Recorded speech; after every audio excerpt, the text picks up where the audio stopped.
wibuke isabato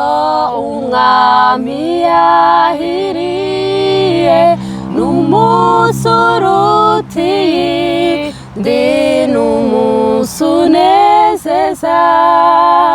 turuhuka mw'imirimo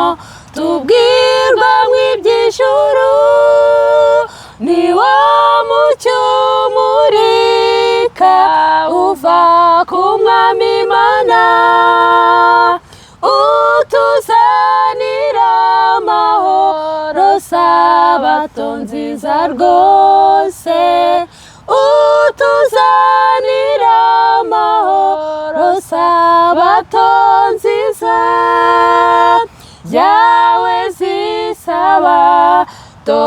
mazuramye uwo mwami wabwiye intumwa zati ndi nyir'ubugingo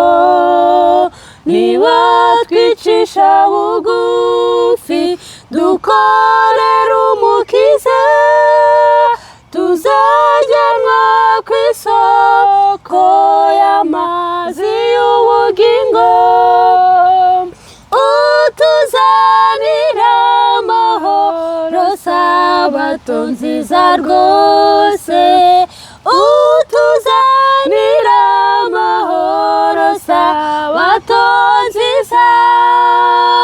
twishime twezwemo turirimbire Yesu inshuti yacu nziza tumutekereze